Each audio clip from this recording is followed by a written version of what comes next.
Assalamualaikum warahmatullahi wabarakatuh. Om Swastiastu, nama budaya, salam kebaikan untuk kita semua. Nama saya Rehan Fadlan dengan NPM 22150 akan menjelaskan tentang penerapan etika dalam profesi hukum, yaitu profesi sebagai advokat.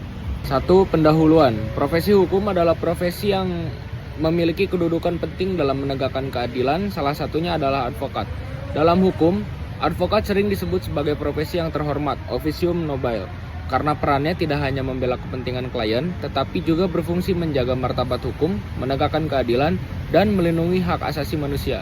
Etika profesi hukum menjadi landasan agar advokat tetap menjalankan tugas secara benar, jujur, dan bertanggung jawab. Tanpa etika, profesi advokat beresiko berubah menjadi sekedar bisnis hukum yang hanya mengejar keuntungan. Yang kedua, dasar hukum etika profesi advokat. Etika advokat di Indonesia diatur dalam beberapa sumber hukum, yaitu Undang-Undang Nomor 18 Tahun 2003 tentang advokat, khususnya pasal 3, 5, dan 22. Kode Etik Advokat Indonesia KEAI yang ditetapkan oleh organisasi advokat. Sumpah advokat yang diucapkan di hadapan pengadilan tinggi sebelum resmi berpraktik. Dari dasar hukum ini terlihat bahwa advokat bukan hanya terikat pada aturan profesional, tetapi juga pada sumpah moral untuk menegakkan keadilan. Prinsip-prinsip utama etika profesi advokat. Ada beberapa prinsip penting dalam etika profesi advokat yang wajib dipatuhi. A. Kerahasiaan, confidentiality.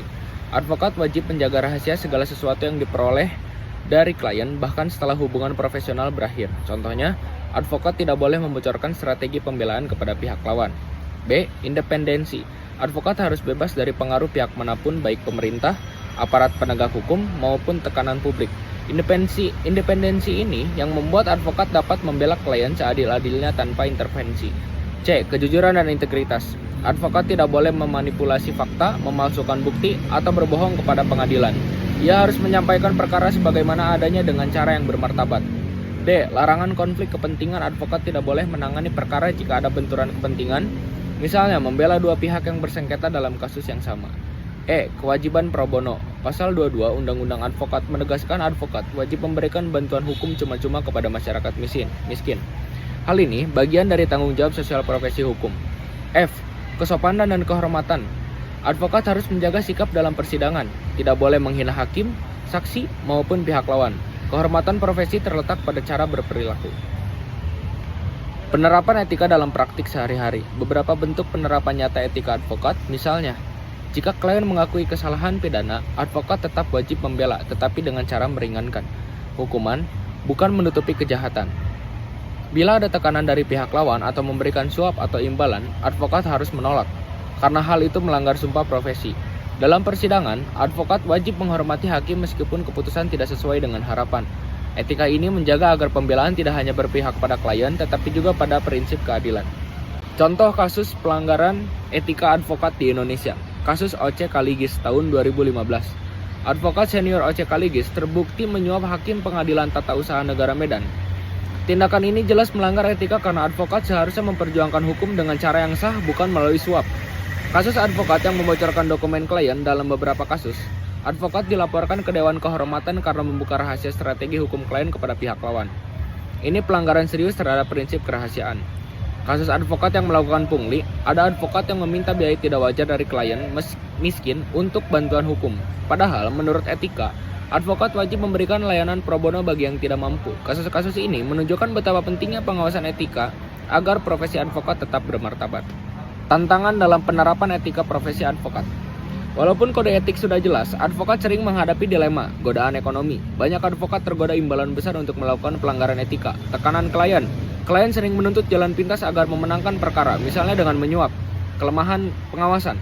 Dewan Kehormatan sering dipandang kurang tegas dalam menindak pelanggaran etika. Benturan ideal versus realita. Advokat harus memilih antara mempertahankan integritas atau kehilangan klien. Solusi untuk menegakkan etika profesi advokat. Beberapa solusi yang dapat dilakukan antara lain penguatan peran Dewan Kehormatan agar lebih tegas dalam memberi sanksi, mulai dari teguran, skorsing, hingga pencabutan izin praktik. Pendidikan etika hukum yang lebih mendalam sejak mahasiswa hukum hingga program pendidikan profesi advokat. Transparansi profesi advokat, misalnya kewajiban melaporkan honorarium dan kegiatan pro bono. Penguatan integritas personal melalui sumpah, nilai agama, dan kesadaran moral bahwa profesi ini adalah pengabdian, bukan sekedar pengerjaan. Dan lalu kesimpulannya, etika profesi advokat adalah fondasi utama dalam menjaga martabat hukum. Advokat bukan hanya pembela klien, tetapi juga penjaga keadilan. Dengan menjunjung tinggi kode etik, advokat tidak akan tergoda untuk melakukan pelanggaran, meskipun menghadapi tekanan. Profesi ini adalah profesi terhormat, officium nobile, dan kehormatannya hanya bisa dijaga jika etika benar-benar diterapkan. Tanpa etika, advokat bisa berubah menjadi pedagang hukum yang merusak keadilan. Dengan etika, advokat menjadi pilar penting dalam mewujudkan masyarakat yang adil dan beradab. Sekian, terima kasih. Maaf jika ada salah kata. Assalamualaikum warahmatullahi wabarakatuh.